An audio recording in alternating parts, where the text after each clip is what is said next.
and welcome to another episode of Doc Talk Beverly Hills. My name is Ariel and we're here with board-certified plastic surgeon Dr. Katzen. So today we're going to be talking all about facial implants. Can you please give us the rundown of what the options are and why someone would want this?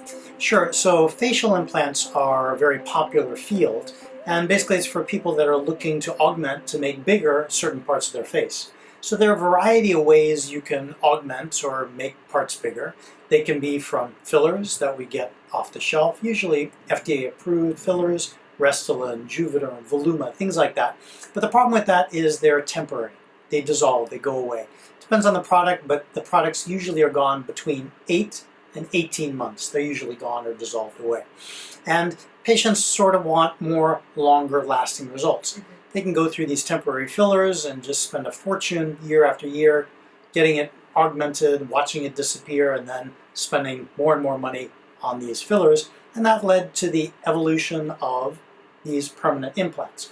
Another way we can get the area augmented is with fat. We take fat from the rest of the body, typically the tummy, love handle region, process the fat and inject the fat.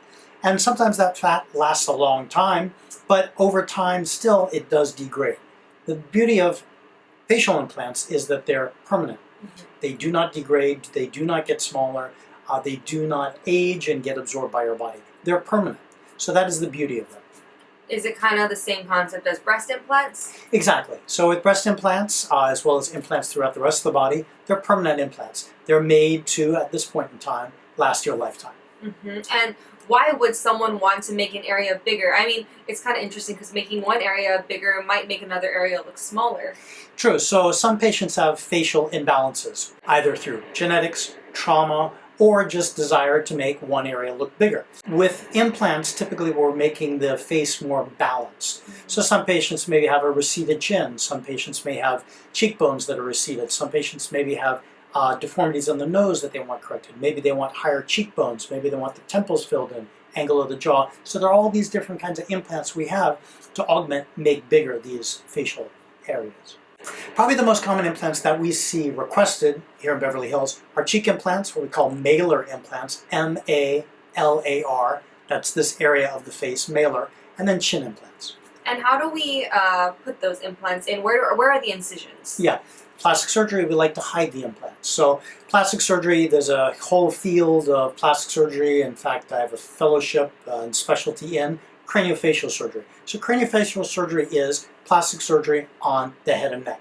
And typically what we like to do is we like to hide the incisions to reconstruct the face. So typically when we're doing cheek implants, we can hide the incisions through two different areas. One, inside the mouth, we make an incision in the upper buccal sulcus, that's on the inside of the mouth, in the upper gum line to access the cheek there. Second area we can access it is through the lower eyelids coming down.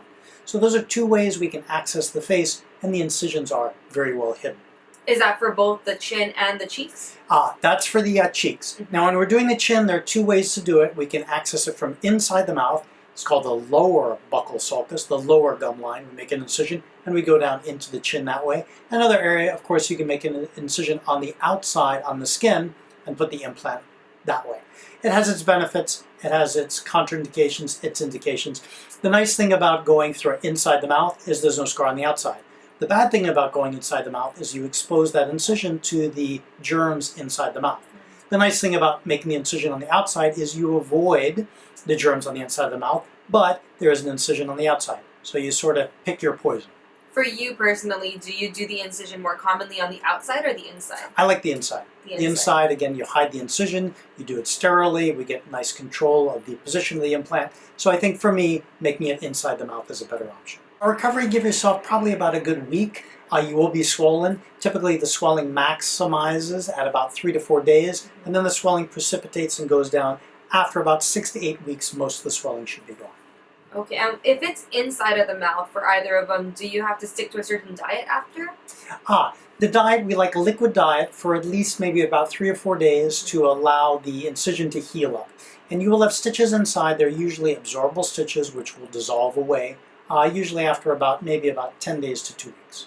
And about how long will you have swelling in those areas? Typically you'll have swelling for the most swelling you'll have is usually about 3 to 5 days, and then the swelling goes down. But since we're dealing with the face and soft tissue and augmentation on the bone, that swelling usually takes a little bit longer than normal swelling, soft tissue swelling, to go down, and usually most of the swelling is gone 6 to 8 weeks. Okay, so if you have a wedding in like 2 months, then Yeah. you might be okay right there. Or you want to Yeah. give yourself a little more time just to Give yourself a little bit more time. So if you have big plans, big things coming up where you're going to be highly visual, taking pictures and everything like that, you want to do these far in advance as you can. But minimum of 2 months recovery for all the swelling to go down. So in my patient population, I usually see a younger crowd, like in their 20s or late 20s, and an older crowd, usually like in their late 50s, early 60s. That's usually the brackets that I see. I also see a moderate number of patients that come to me for soft tissue augmentation who have lost a lot of weight.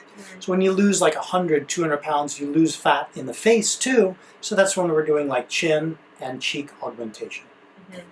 Okay, and would you say it's like genetic, that's why their face forms the way it does? Sometimes it can be genetics and you're born that way, and then as you grow, as your face ages, you grow into that face. Also, it can be genetics as you age due to trauma, sun exposure, weight loss, things like that, where you lose fat in the face. This might also be a little off topic, but sometimes you see those articles about how if you breathe through your mouth, your jaw forms differently. Nah. No? Nah.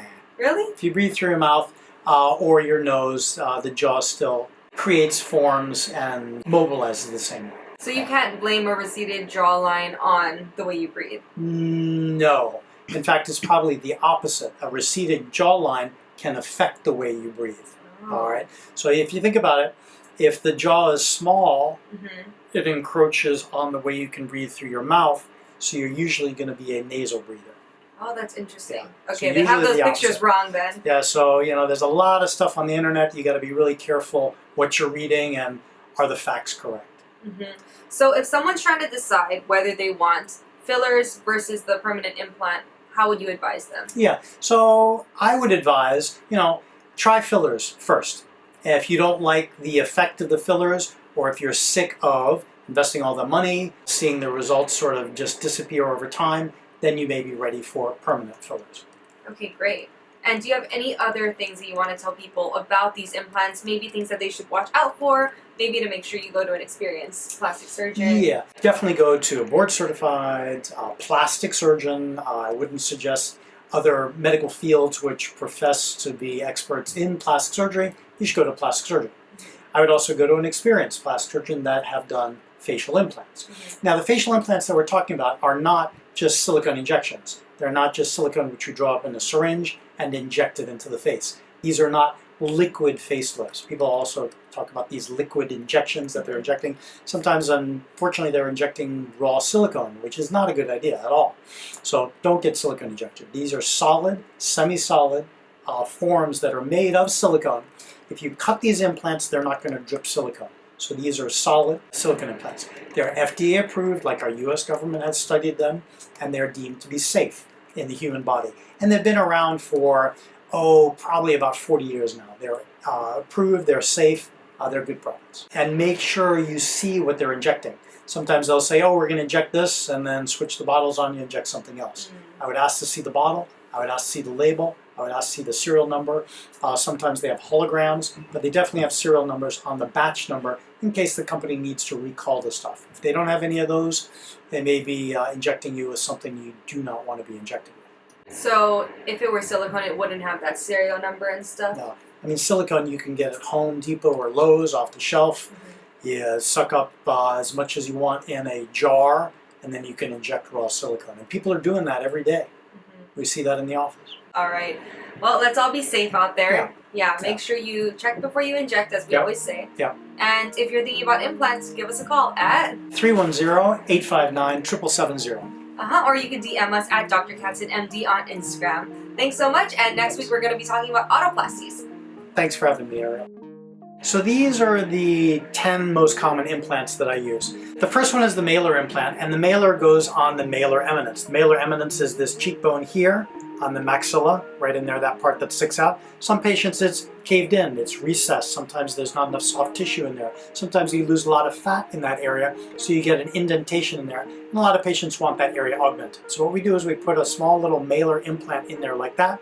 It can be accessed 2 different ways, through the lower eyelid or through the inside of the mouth with an incision made in the upper buccal sulcus, the upper gum line, if you will. and the implant is just placed in there just like that. Then there are other areas that we can augment of the maxilla. The maxilla basically is this bone right in there. This is for the piriform, if you want to augment the soft tissue between underneath the nose and the lip. If you want to augment that area, we have an implant for that. We also have lip implants, FDA approved. Again, all these products are made of silicone, but they're semi-solid. So if you were to cut this, it's not a liquid, it's not going to drip anywhere. For the perm lips, we make an incision in the corner of the lip, up here, and we can slide that implant across, getting you bigger lips. Then, after we're finished with the maxilla, that portion of the bone, there are other areas we can augment. The mandible, this is your mandibular bone, it sort of comes up here, comes down there. The chin implant is very common, so we put the implant in like that. Again, we can access it from inside the mouth or from the outside of the chin like that. We can do a small implant for projection like that. So from the profile, it would sort of be like that. So we get more projection there. Also, if you want to augment the angle of the mandible, we can do that too. We have an implant like that fits in just in the angle of the mandible. That can be inserted through the inside of the mouth. That's probably the best way to do it. And then we anchor those with screws. And if that weren't enough, you can augment the nose with silicone implants. Do a small little incision in the nose, and you can augment the projection of the nose as well as the dorsum of the nose. Perhaps your dorsum is caved in, or anatomically it's small. Basically, we can augment the roof of the nose as well as the projection with the strut. So those are the 10 most common implants we use for the face. So if you have any questions, give me a call.